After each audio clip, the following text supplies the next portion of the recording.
Hola, buenos días a todos. Gloria a Dios que podemos estar aquí reunidos esta mañana para estudiar su palabra.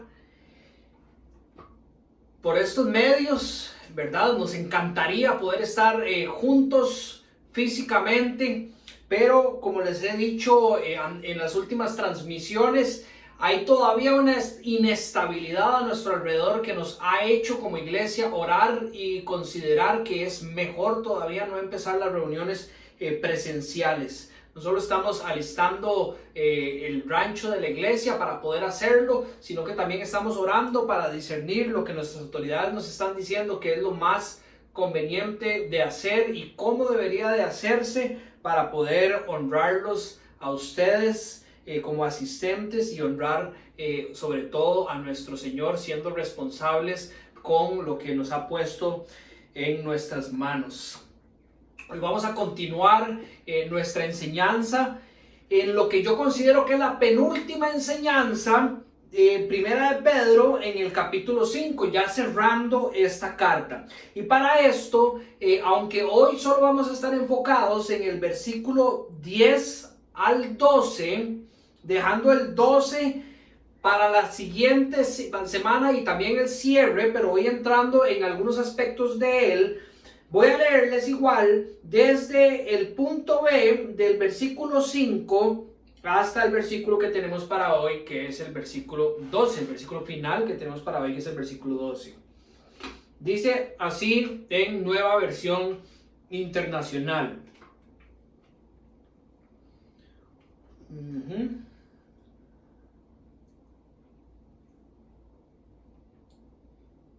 Dice: revístanse todos de humildad en su trato mutuo, porque Dios se opone a los orgullosos, pero da gracia a los humildes. Humíllense pues bajo la mano poderosa de Dios, para que Él los exalte a su debido tiempo. Depositen en Él toda ansiedad, porque Él cuida de ustedes. Entonces, depositen en Él toda ansiedad, porque Él cuida de ustedes. Practiquen el dominio propio y manténganse alerta. Su enemigo, el diablo, ronda como león rugiente buscando a quien devorar. Resístanlo, manteniéndose firmes en la fe, sabiendo que sus hermanos en todo el mundo están soportando la misma clase de sufrimientos. Versículo 10. Y después de que hayan sufrido un poco de tiempo, el Dios de toda gracia, que los llamó a su gloria eterna en Cristo, Él mismo los perfeccionará, afirmará, fortalecerá y establecerá. A Él sea el dominio, el poder, dice en esta versión, por los siglos de los siglos. Amén. Versículo 12.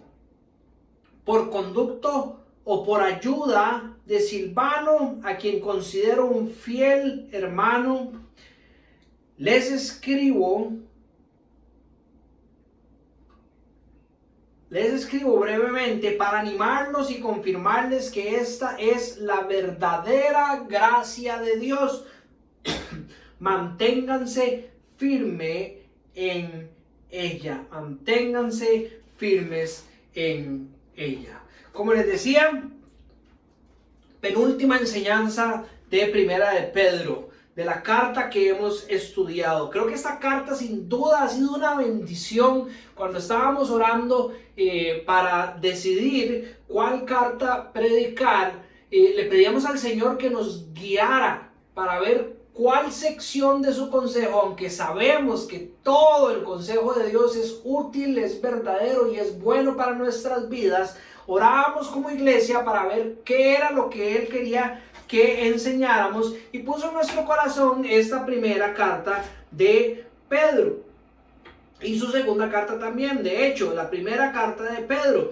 Y cuando uno estudia, y lo vimos en las primeras enseñanzas de Pedro, sobre el contexto de las iglesias a las que Pedro le está escribiendo, y entiende que eran iglesias que estaban pasando por situaciones muy difíciles y de persecución en el tema cultural, económico, político, social, en el Imperio Romano, y de la manera en que esto de alguna forma se ha relacionado con la primera mitad de este año, que cuando el Señor nos guió a escoger esta carta para predicarla, no había empezado todo lo que ha pasado en esta primera etapa del año. Cuando nosotros vemos la relación que hay, no podemos más que caer de rodillas y decir: Señor, gracias.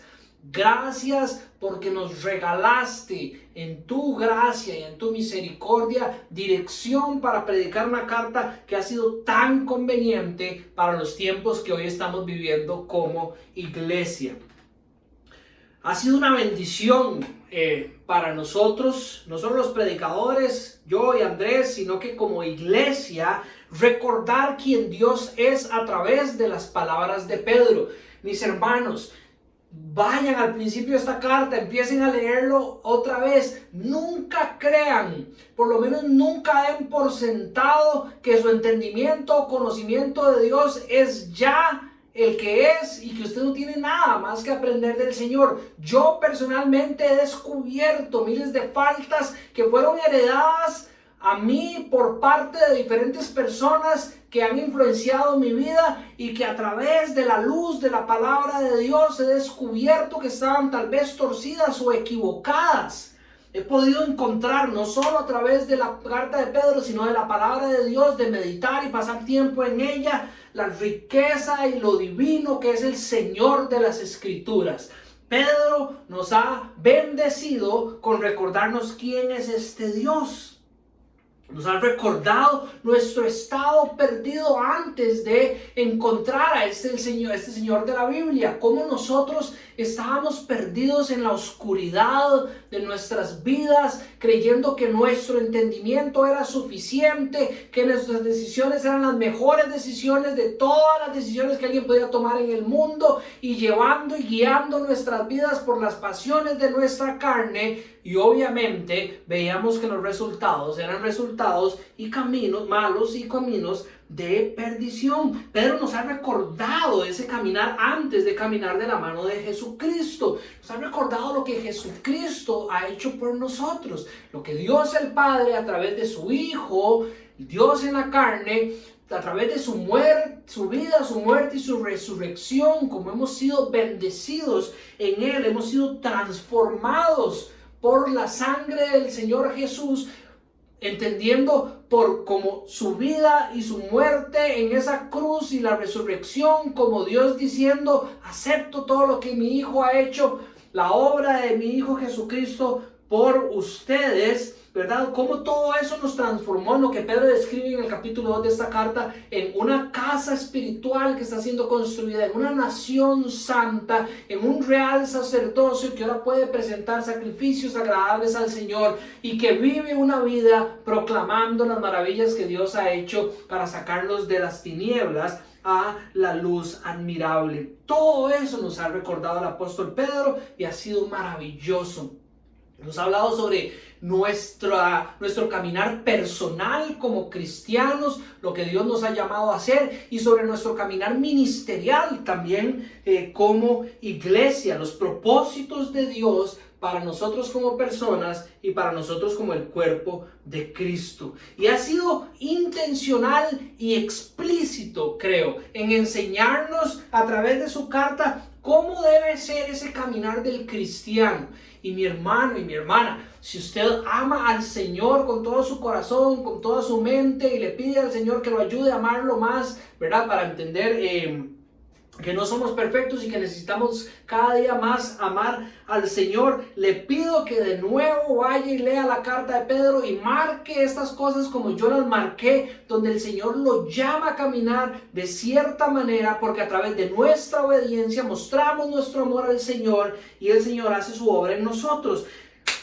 Capítulo 1, versículo 13 nos llama a vivir con la esperanza viva en Jesucristo. Capítulo 1, versículos 15 nos llama a ser santos porque Dios es santo. Capítulo 1, versículo 17 nos llama a conducir nuestra vida, a trabajar nuestra salvación con temor, con temblor, como habíamos estudiado la semana pasada a través de otros versículos también. También nos llama a amarnos entre nosotros, los unos a los otros dentro de la iglesia, a ser sumisos, a estar sometidos a las autoridades que el Señor ha creado aquí en la tierra, a darle honor a todo el mundo de la manera en que Dios lo ha establecido, a ser sobrio de mente y a tener dominio propio, nos llama también en su carta, a regocijarnos mientras caminamos los caminos, cuando caminamos las pruebas y los momentos difíciles, a regocijarnos en el Señor, a no sorprendernos cuando estos tiempos se ponen difíciles y cuando sufrimos diferentes pruebas.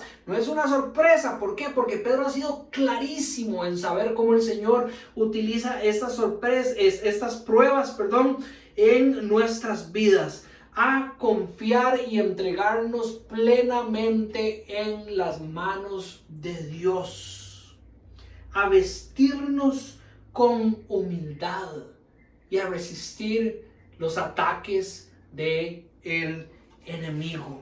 A todo esto nos ha llamado el apóstol Pedro a través de su carta, y hoy cierra con un llamado que para mí es crucial que nosotros tengamos muy presente en nuestras vidas, algo que debería ser parte de nuestra oración todos los días: a estar firmes en la gracia de Dios, a estar firmes en la gracia de Dios. Esto es crucial para la vida del cristiano, mi hermano y mi hermana. Nunca el diseño de Dios fue que nosotros viviéramos sin su gracia.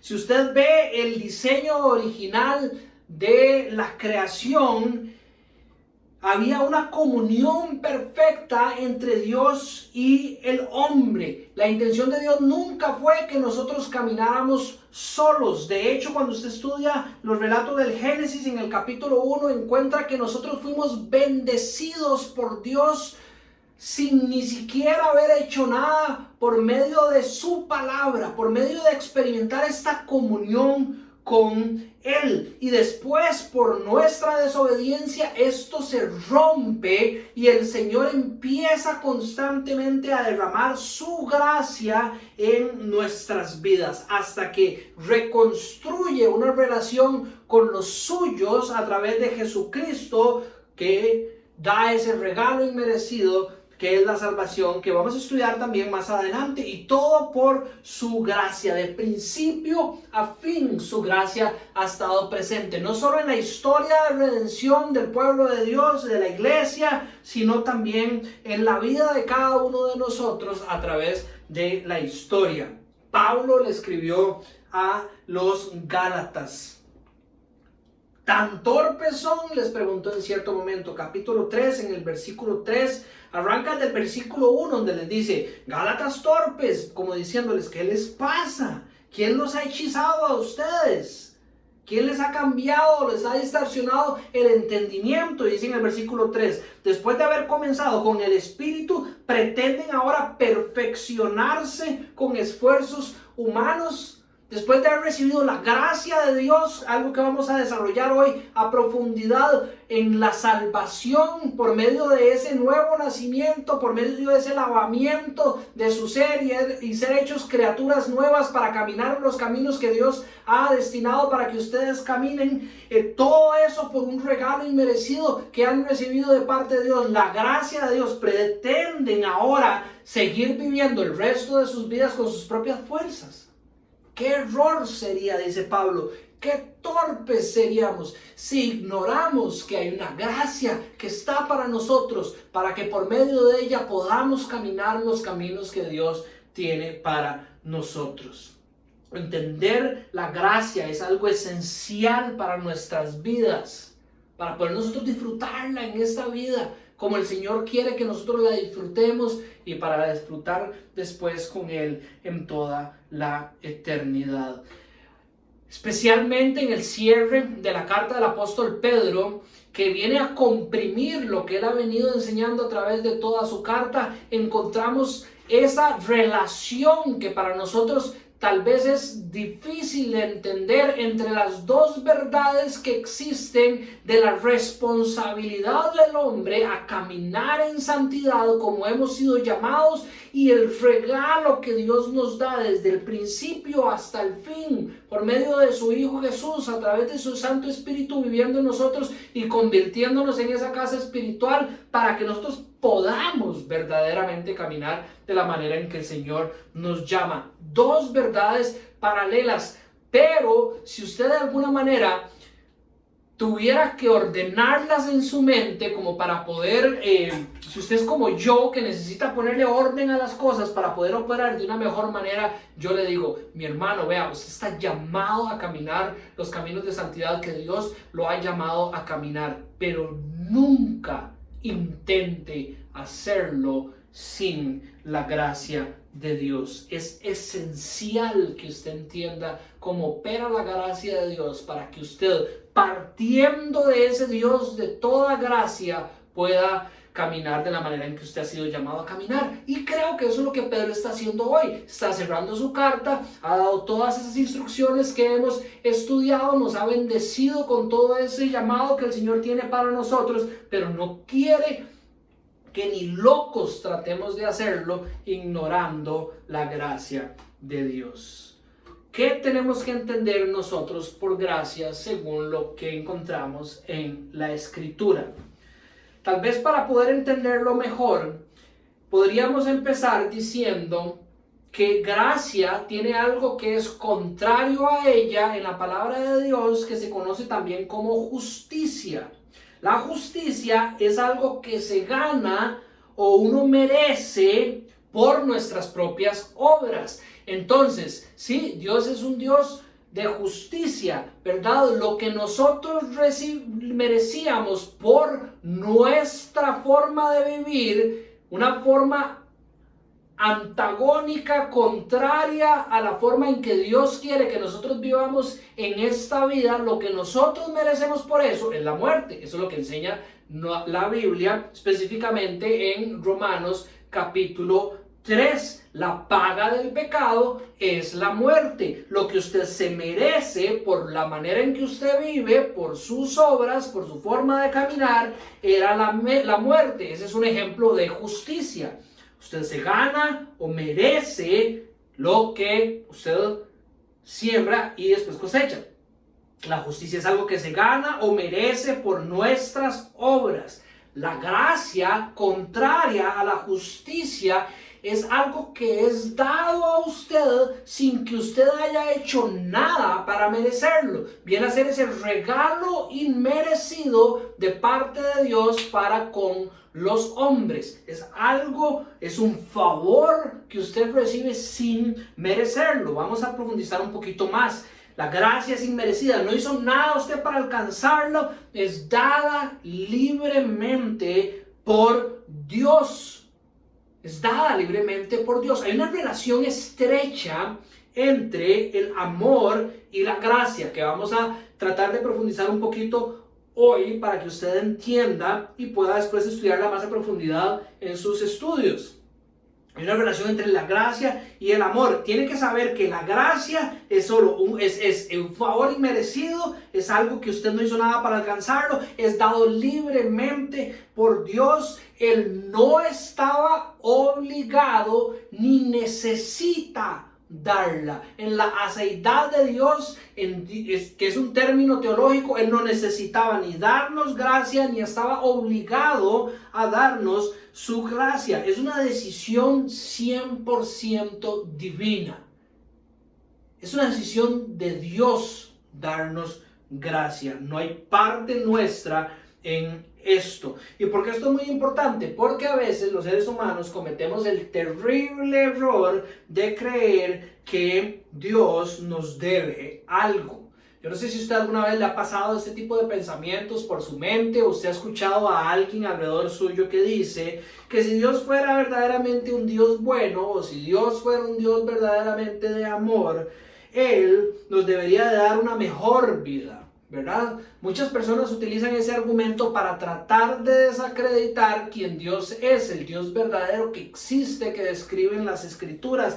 Es que si Dios fuera verdaderamente bueno, nos daría una mejor vida. Eso es creer que Dios nos debe, eso sería justicia, ¿verdad? Creer que el Señor, por lo que nosotros somos, nos debería de dar una mejor vida. Primero que todo es equivocado, ¿verdad? Porque nosotros definitivamente no somos merecedores de nada bueno. Pero además sería el entendimiento de lo que es justicia y estaría contrario a lo que nosotros estamos explicando, que es la gracia. Gracia es cuando Dios se comporta de una manera favorable hacia nosotros, aunque no tengamos los méritos para recibirlo ni para esperarlo. Esa es la gracia de Dios. Ahora, la Biblia describe que hay dos tipos de gracia, y con esos dos tipos de gracia voy a mencionar tres tipos de amor, o tres términos más bien teológicos que encontramos en la Biblia, que se utiliza para entender mejor la manera en que Dios ama, que están relacionados específicamente con el tema de la gracia. La gracia podríamos dividirla en dos según la enseñanza bíblica. Número uno, la gracia común. La gracia común podríamos decir que es una gracia que Dios derrama universalmente. Es la misericordia y la bondad que Dios extiende a la raza humana en general. Por ejemplo, en la Biblia usted encontrará las palabras de nuestro Señor Jesús, donde describe que el Señor derrama lluvia y hace que el sol salga sobre creyentes y sobre no creyentes. Es un regalo que Dios hace de una manera universal. Tanto es así, tal vez usted le pueda servir entenderlo de esta manera, la gracia común. Nosotros somos llamados a imitar el carácter divino. Si usted se pone a estudiar la historia de la humanidad, usted se dará cuenta que la mayoría de los hospitales, la mayoría de los orfanatos, la mayoría de las escuelas han sido establecidas por iglesias, han sido establecidas por cristianos. Pero todas esas instituciones no bendicen solamente a los cristianos, bendicen a toda la humanidad. Los hospitales bendicen a quien entre con una necesidad, las escuelas bendicen a todo el pueblo que puedan alcanzar, y los orfanatos también, ¿verdad? ¿Por qué hacemos ese tipo de cosas los cristianos? Podríamos relacionarlo con esto que la Biblia describe, con la gracia común, ese regalo inmerecido que Dios le da a toda la humanidad, creyentes y creyentes. Nosotros, al imitar el carácter de Dios y amar no solo a nuestros amigos, sino que también a nuestros enemigos, imitamos esa gracia común, dándole bien no al que se merece, sino indistintamente a creyentes y a no creyentes por medio de este tipo de obras, orfanatos, hospitales y escuelas.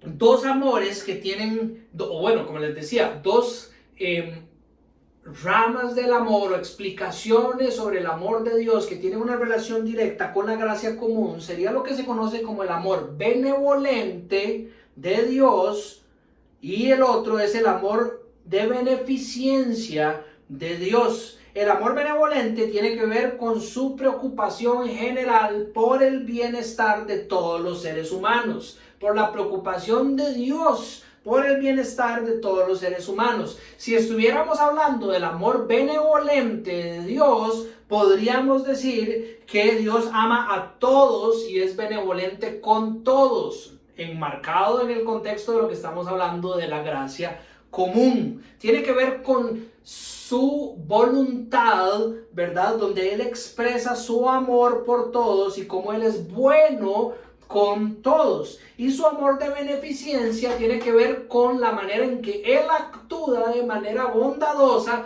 con todos. Está muy relacionado el benevolente, como Él actúa, como Él, ¿verdad? Como Él tiene en su ser esa preocupación general por el bienestar de todos los seres humanos, y lo podemos ver, por ejemplo, en la manera en que Él refrena el pecado, la maldad en la humanidad, ¿verdad? Y esa manera en que Él actúa para lograr este tipo de cosas tiene que ver con ese amor de beneficencia, todo relacionado con la gracia común para creyentes y para no creyentes en general. Pero hay otra gracia dentro de la Biblia, que es la gracia especial. Ese es el término más conocido que se utiliza, la gracia especial. Esta gracia está relacionada directamente con el amor complaciente de Dios. Ahora, voy a dejar que un texto que saqué de un artículo nos defina lo que es este amor complaciente, porque la palabra complaciente en nuestros días puede ser malentendida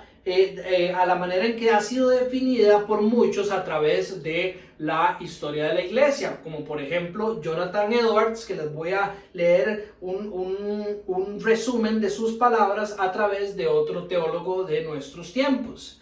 Lo describe de esta manera: el amor de Dios por la complacencia, o este amor complaciente, es el deleite especial, vemos la diferencia entre la gracia especial y la gracia común. El otro era un amor general, este es el deleite especial y el placer que Dios toma ante todo en su Hijo unigénito. Es decir, arranca por el amor de Dios y ese deleite especial con su Hijo unigénito.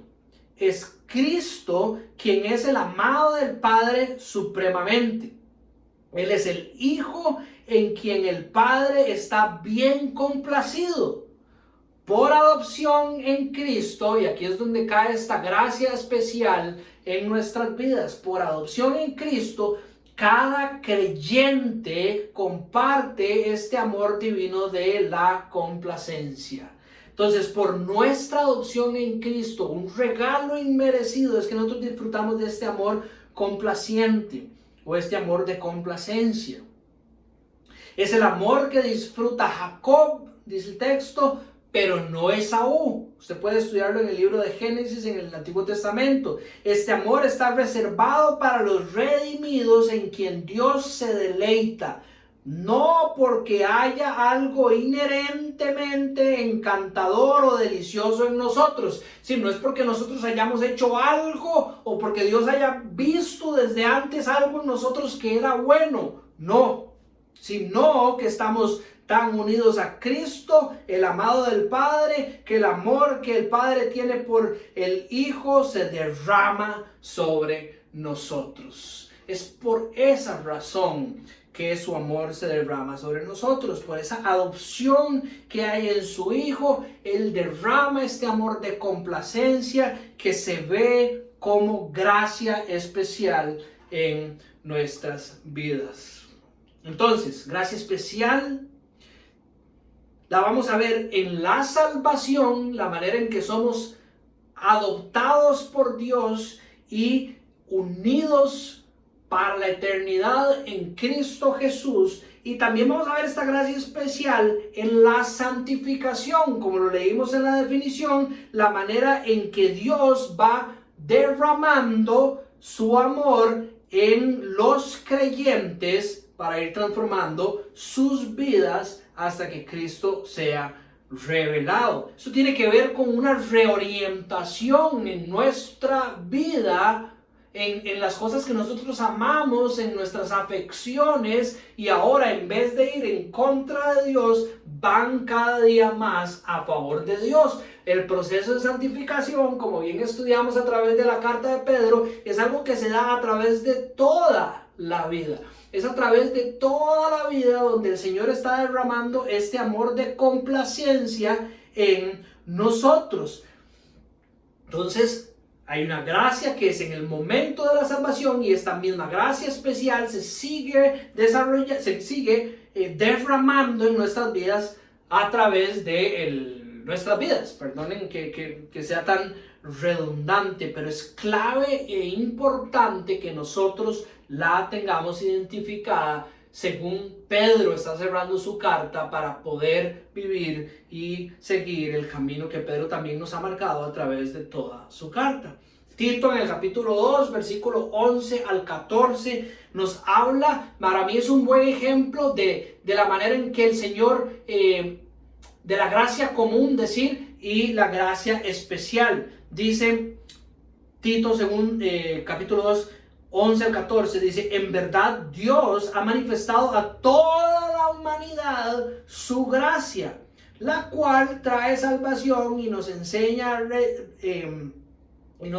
a rechazar la impiedad y las pasiones mundanas. Así podemos vivir en este mundo con justicia, piedad y dominio propio, mientras aguardamos la bendita esperanza, es decir, la gloriosa venida de nuestro gran Dios y Salvador Jesucristo. Él se entregó por nosotros para rescatarnos de toda maldad y purificar para sí un pueblo elegido, dedicado a hacer el bien por el resto de sus vidas. Entonces, de alguna manera estamos viendo cómo Dios ha manifestado a toda la humanidad por diferentes medios, pero en los últimos días a través de su Hijo Jesucristo, dice el autor de Hebreos, la salvación. A nadie se le ha escondido la salvación. Es algo que el Señor ha puesto a través de su palabra, a través de la boca de la iglesia, a través de su creación, quien Él es, para que no haya excusa, dice Romanos en el capítulo 1 y en el capítulo 2, la salvación y el camino, ¿verdad? Pero la manera en que esto es aplicado para que nosotros podamos rechazar la impiedad y las pasiones mundanas y ahora caminar con justicia, piedad y dominio propio, ¿verdad? Para que podamos guardar la bendita esperanza y para querer esperar al Señor Jesús en su regreso, para que nosotros podamos ser, fuimos rescatados de nuestra maldad, para poder ahora purificarnos en nuestra vida y caminar como pueblo elegido que Dios ha hecho, los caminos que Él tiene para este pueblo. Gracia especial, materializado en sus hijos, esto que es anunciado a todos. Ahora, ¿dónde encontramos esto ya específicamente en la carta de Pedro y qué relación tiene con todo lo que Pedro nos ha venido desarrollando? Leemos ahora sí versículos 10 al 12 para refrescarnos el texto que tenemos ante nosotros el día de hoy. Dice que después de que ustedes hayan sufrido un poco de tiempo,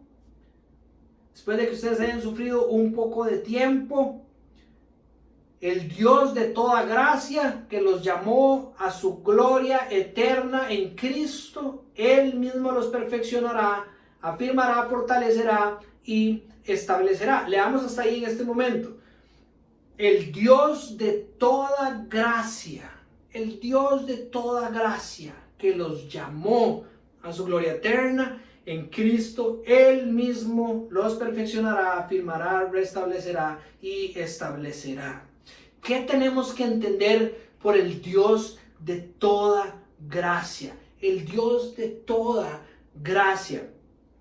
Para esto quiero leerles un texto de 2 de Timoteo 1:9. Dice que Dios nos salvó y nos llamó a una vida santa, no por nuestras propias obras, sino por su propia determinación y gracia. Entonces, por su propia determinación y gracia nos salvó, y por su propia determinación y gracia ahora nos llama a vivir una vida santa también. Recordemos que según el diseño original nunca podríamos entender que esta vida santa que el Señor nos llama a caminar es separados de Él, sino que en la comunión que ha sido restablecida con Dios por medio de Jesucristo, que podemos ahora vivir una vida santa por su determinación y por su gracia. Entonces, el componente de la gracia para que nosotros podamos vivir esta vida santa que el apóstol Pedro nos ha llamado a vivir a través de toda su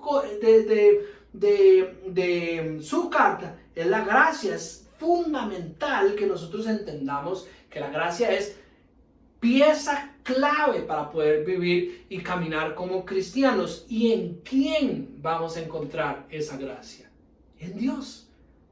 el Dios de toda gracia, de esa gracia que salva, pero de esa gracia que santifica también. ¿Y por qué esto es importante? Una vez más, hemos visto esa transición entre el llamado de Pedro a la iglesia y cómo Dios es el que hace que eso suceda.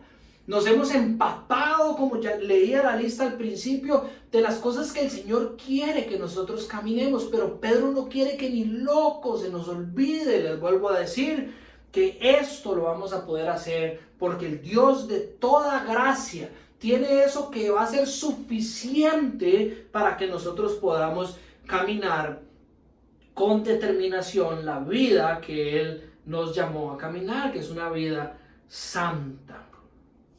Él va a hacer su obra. Es el Dios de toda gracia el que nos llamó a su gloria eterna en Cristo Jesús.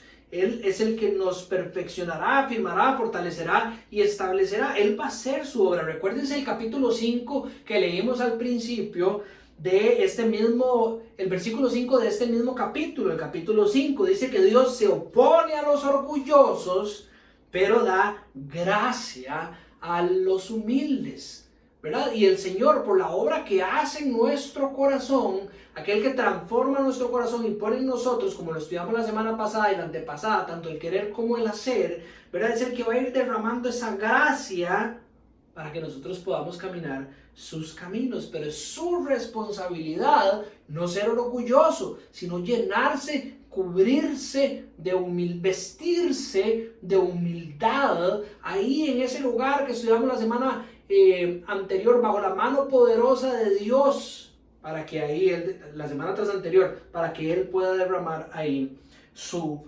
gracia. Pero Él no va a hacer, Él es el que derrama la gracia, es en Él donde está la fuente suficiente de gracia. No podríamos nosotros cometer el error de pensar que podemos ir a buscar gracia o algo necesario para vivir la vida del cristiano fuera de Él. Muchas veces creemos que si las circunstancias fueran mejor en mi trabajo, yo podría caminar como el Señor me llama. Si yo tuviera esto o tuviera aquello, a veces llegamos hasta el punto en que decimos, si yo tuviera una moto, o si yo tuviera un carro, o si yo tuviera tales zapatos, yo podría hacer lo que el Señor me llama. Es decir, estamos buscando la suficiencia, lo necesario para caminar el camino de Dios fuera de Dios. Y no, es en Él, a través de su gracia, que vamos a ir encontrando lo necesario.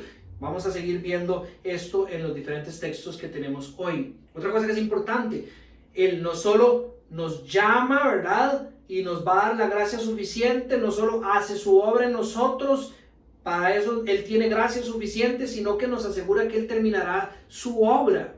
Acuérdense en 1 de Pedro 1, versículo 13. Dispónganse para actuar con inteligencia, tengan dominio propio, pongan su esperanza completamente en la gracia que se dará cuando se revele Cristo Jesús. Esa gracia salva, santifica y se vuelve plena en Cristo Jesús. Ahora, otro punto que quiero rescatar el día de hoy es cuál es la fuente verdadera de gracia. Si usted lee el versículo 12, dice que por conducto de Silvano, nuestro fiel hermano, porque así lo considero, dice Pablo, les escribo brevemente, exhortando y testificando que esta es la verdadera gracia de Dios. Esto que Él ha escrito, esto de lo cual Él ha dado testimonio, porque lo ha vivido en la carne, porque caminó con el Señor Jesús, porque como Él nos ha dicho a lo largo de este capítulo, Él ha experimentado las cosas de las que Él escribe, y estas cosas que Él nos llama a hacer y a caminar, y la verdad que encontramos en su palabra, en su carta sellada por el Espíritu de Dios como santa. Esa es la verdadera gracia. Cuando entremos en la segunda carta del apóstol Pedro, nos daremos cuenta de que había una preocupación también en Pedro por los falsos maestros que estaban invadiendo las iglesias, que enseñaban una falsa gracia, una gracia no verdadera, una gracia falsa. Si usted lee Judas, en el versículo 4 encontrará este mismo sentir en Judas. Dice, el problema es que se han infiltrado entre ustedes ciertos individuos que desde hace mucho tiempo han estado señalados para condenación. Son impíos que cambian en libertinaje la gracia de nuestro Dios y niegan a Jesucristo, nuestro único y soberano Señor. Cambian en libertinaje la gracia de nuestro Dios. Están enseñando no una gracia verdadera, sino una gracia falsa, esa gracia que de alguna manera todos hemos escuchado, donde creemos que no, por una falta de entendimiento en cómo funciona el amor de Dios, y por eso la importancia de recalcar eso el día de hoy, las personas creen que como Dios es un Dios de amor, Él tiene, por ser un Dios de amor, que derramar su gracia sobre todos, y al final de cuentas todos vamos a estar perdonados, y por esa razón falsos maestros estaban enseñando, usted no tiene que hacer ningún cambio en su vida, usted viva como usted quiera. Viva como usted quiera y deje a cualquiera hacer lo que cada uno quiera, porque la gracia del Señor va a ser derramada sobre todos. Y esa no es la verdadera gracia del Señor.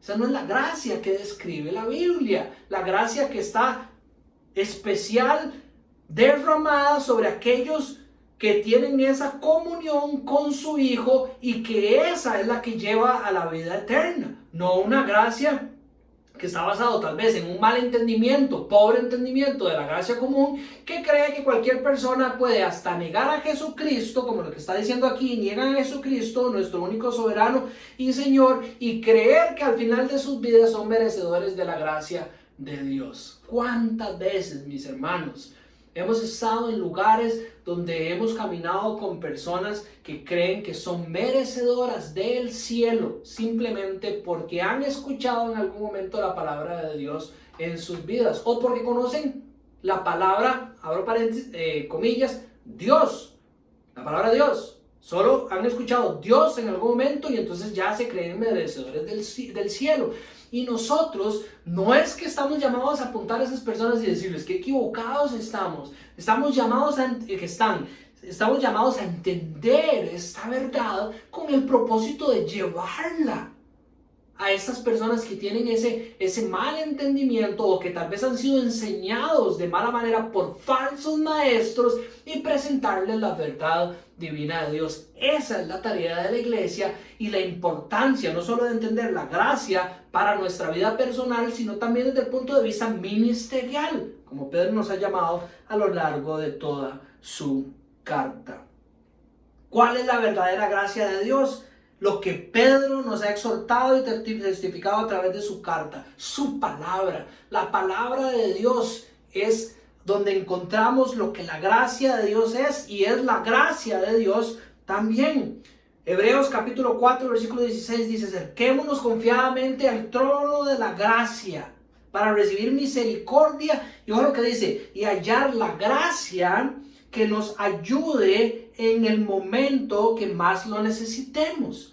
Entonces, Pedro nos llama a hacer este montón de cosas. No solo eso, sino que al igual que en su carta, en los días de hoy, nos llama a caminar este cristianismo bajo la persecución y todas las cosas difíciles que están a nuestro alrededor. Llámele pobreza, llámele peleas, llámele conflictos, llámele persecución familiar, llámele otro montón de cosas. En medio de todo eso, el Señor nos llama a caminar, y nosotros vamos a ser tan torpes como los Gálatas de ignorar que hay una gracia por la cual nosotros vamos a verdaderamente poder caminar ese tipo de cosas. No seamos así. Hebreos nos llama y nos dice: acérquense confiadamente al trono de la gracia, porque es ahí donde van a hallar la gracia que nos ayude en el momento que más lo necesitemos. Y ojo lo que le voy a decir: ¿cuál es el momento en que más lo necesitemos? Todos los momentos.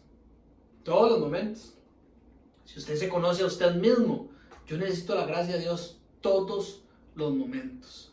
Yo me conozco a mí mismo. Puedo ver lo sucio que yo soy y lo limpio y santo que Dios es. Y cuando yo estoy en ese momento, cuando yo permito que el Espíritu de Dios me revele esa verdad sobre mi ser, yo digo, en todo momento estoy necesitado de la gracia de Dios. Pero la buena noticia, ¿cuál es? Que podemos acercarnos a ese trono de la gracia para encontrar la gracia verdadera de Dios para nosotros, la suficiente gracia para todo momento que necesitamos a través de su palabra. Cuando estudiamos disciplinas espirituales, hicimos la serie de disciplinas espirituales, hablamos sobre cómo en la Biblia nosotros encontrábamos esos medios de gracia, y por eso digo que la Biblia en sí es lo que nos comunica cómo alcanzar la gracia de Dios y al mismo tiempo gracia de Dios para nosotros. Es ahí donde encontramos las cosas que el Señor nos llama a hacer como cristianos y como iglesia para poder nosotros experimentar esa gracia que tiene reservado para aquellos quienes lo aman. ¿Se acuerdan? Cuando leímos cuando estudiamos el amor de complacencia al principio. Entonces, por medio de la palabra de Dios, entendemos cómo somos llamados a estudiar su palabra, a meditar en su palabra, a memorizar su palabra, a orar, a adorarle, a ser buenos administradores de todo lo que el Señor ha puesto en nuestras manos, a aprender más de Dios, a crecer en el entendimiento, en la comunión de la iglesia, en los sacramentos, todo ese montón de cosas, y a través de eso el Señor derrama y derrama y derrama y derrama su gracia. La manera en que nosotros nos acercamos al trono de Dios, ¿cómo es? ¿Cómo es? Nadie se ha montado en un taxi o en un Uber o en un bus o en una bicicleta o moto, lo que usted quiera usar, para llegar a un lugar donde hay un trono, donde usted se acerca y le dan una bolsita y se la lleva para su casa, la desinfecta en estos momentos y adentro viene un montón de gracia para que usted use. No. ¿De qué manera nos acercamos al trono de la gracia? De la manera en que la palabra de Dios nos dice que debemos hacerlo, y es ahí donde está la verdadera gracia de Dios, lo que Pedro ha testificado y ha exhortado a nosotros por medio de su carta. Otro punto que me gustaría rescatar de la enseñanza de hoy es que la gracia de Dios está asegurada para quienes lo aman. Pedro nos recuerda lo que ya nos ha enseñado en su carta. ¿Recuerdan cuando en el capítulo 1, desde el versículo 3 al puro principio, nos dice que alabado sea Dios Padre de nuestro Señor Jesucristo? Por su misericordia nos ha hecho nacer de nuevo mediante la resurrección de Jesucristo. Todo gracia, gracia, gracia, gracia. Para que tengamos una esperanza viva, porque hicimos algo para merecerlo. No, gracia. Y recibamos una herencia incorruptible, porque mis obras lo merecen, que sería justicia. No, por gracia, incontaminada e inmarchitable. Y dice, tal herencia está reservada en el cielo para ustedes, está reservada a quienes el poder de Dios protege mediante la fe hasta que llegue la salvación que ha de ser revelada en los últimos tiempos. Esto que el Señor tiene para nosotros está asegurado en Cristo Jesús. Versículo 10. El Dios de toda gracia que los llamó a su gloria eterna en Cristo, Él mismo los perfeccionará, afirmará, fortalecerá y establecerá. En Cristo, por su amor de complacencia, es que el amor de Dios va a ser, no es opcionalmente, no va a ser derramado en aquellos que están unidos a su Hijo Jesús. Romanos 8 del 28 al 30. Ahora bien, sabemos que Dios dispone todas las cosas para el bien de quienes lo aman. Dígame si esto no es gracia. O usted se levanta y hace cosas y dice, yo merezco que Dios haga que todas las cosas en el universo respondan para mi beneficio. Sabemos que Dios dispone todas las cosas para el bien de quienes lo aman. Aquellos quienes lo aman son aquellos que están en comunión con su Hijo. Los que han sido llamados de acuerdo con su propósito. Dice, porque los que Dios conoció de antemano también los predestinó a ser transformados según la imagen de su Hijo, para que Él sea el primogénito entre muchos hermanos. Dice, a los que predestinó también los llamó, a los que llamó también los justificó, y a los que justificó también los glorificó. Y en ningún momento de ese último versículo 30, ¿verdad? Donde fuimos llamados, justificados y glorificados, ¿verdad? Así como en el versículo 10 encontramos que el Dios de toda gracia fue el que nos llamó. Veo que hay como un lugar donde se puede meter el tal vez.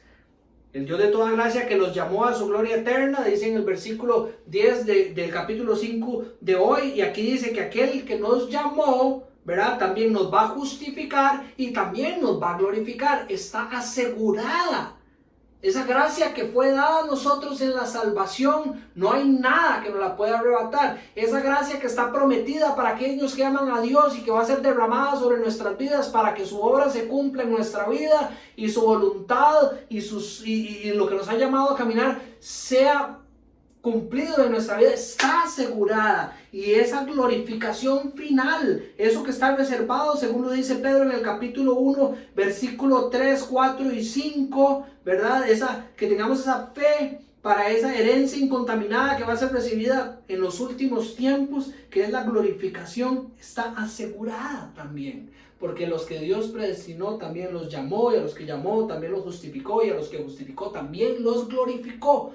Él lo va a hacer, está asegurado para nosotros. Esa gracia de Dios está asegurada y debería ser motivo sin duda de gozo. El apóstol Pablo también dice que él está convencido de que aquel que comenzó la buena obra en ustedes, en Filipenses capítulo 1 versículo 6, la seguirá perfeccionando hasta el día de Cristo Jesús.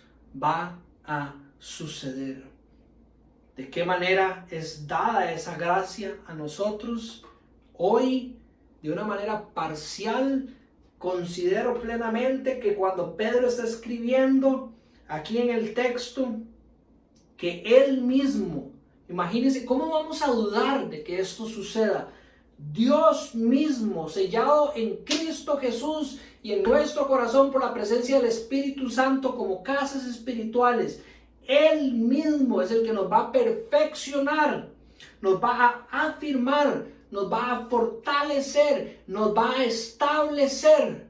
Y eso yo no lo puedo ver en mi vida hoy. Y claro, de una manera plena y perfecta cuando Cristo sea revelado. Hoy velado y parcial, pleno y perfecto cuando Cristo sea revelado. Es en el Señor y a través de su gracia verdadera que nosotros vamos siendo perfeccionados, madurando, santificados. Vamos siendo afirmados en nuestras convicciones y en nuestras creencias de quién Él es y lo que hace en nosotros y cómo nosotros deberíamos de caminar. Nos da la fortaleza para poder caminar de esa manera y Él nos establece y nos establecerá de manera plena en el día de Cristo Jesús. Y las palabras que Pedro escoge para cerrar en ese versículo 11 son maravillosas. Lean ustedes las diferentes versiones, pero la Nueva Versión Internacional dice: a Él sea el poder por los siglos de los siglos. Amén. ¿No está usted como acostumbrado a escuchar a Él sea la gloria, a Él sea la gloria? Aquí Pedro escoge a Él sea el poder. Y creo que la importancia de haber escogido esa palabra es para asegurarnos que Él tiene el poder para hacer todo lo que Pedro nos está escribiendo.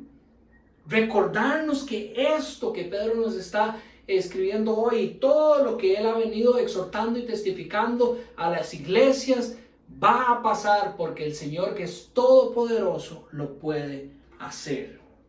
Y cierra el versículo 12 diciendo: Estad firmes en la gracia. Estad firmes en la gracia. Se los leo todos con Silvano, con quien considero mi hermano. Les escribo brevemente para animarlos y confirmarles que esta es la verdadera gracia de Dios. Manténganse firmes en ella, manténganse firmes en esta verdadera gracia. Manténganse firmes en esta verdadera gracia. El apóstol Pablo da un hermoso testimonio cuando él dice que él podría jactarse de todo lo que él es y de todo lo que el Señor ha hecho por medio de su vida. En el capítulo 2 de Corintios, en el versículo 9 en 2 de Corintios, capítulo 12, versículo 9, dice que el Señor nos revela: te basta con mi gracia, pues mi poder se perfecciona en la debilidad. Por tanto, gustosamente, dice Pablo, haré más bien alarde de mis debilidades para que permanezca sobre mí el poder de Cristo. En humildad, él recibe la gracia de Dios, como citaba Pedro el proverbio del capítulo 3 en el versículo 5 del capítulo 5.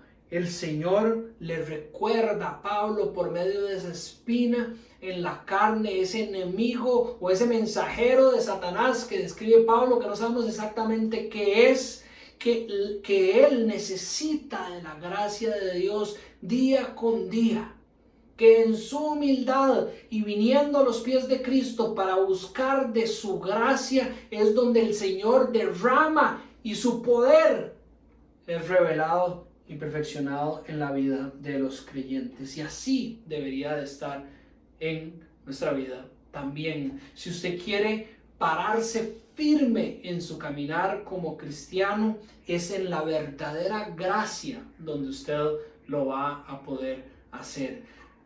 Tome aire, levántese y viva de la manera en que Cristo lo está llamando a vivir por medio del apóstol Pedro en esta carta. Pero nunca se olvide que el Dios de toda gracia tiene gracia suficiente, necesaria, asegurada, para que solo por medio de eso usted pueda pararse firme y caminar de la manera en que Él lo ha llamado a caminar. Oremos. Señor, te damos gracias por tu palabra, por tu verdad. Señor, qué necesario que era este mensaje para nuestras vidas. Señor, que con tantas ganas, cuando escuchamos el llamado de caminar tus pasos, Jesucristo, queremos agarrar los chunches y ponernos el bulto y darle con todo y caminar como tú nos has llamado a caminar, Señor. Y muchas veces creemos que ya nosotros somos suficientes y nos volvemos a ver y decimos: aquí yo tengo lo necesario para enfrentar el día, para vivir y para hacer luz y para reflejarte a ti, Jesucristo. Torpes seríamos si vivimos así, Señor. Ayúdanos antes de dar cualquier paso en nuestra vida a recordar que tú tienes algo que nosotros no merecemos, pero en tu amor has decidido derramar sobre aquellos quienes te han aceptado como Señor y como Salvador, Jesucristo, necesario para poder vivir la vida que nos has llamado a vivir, Señor. Que tu gracia se derrame sobre nosotros, Señor, y que por medio de esa gracia entendamos que vamos a poderte dar gloria, Señor. Te amamos, Jesús, en tu nombre oramos. Amén. Gracias y nos vemos la próxima semana.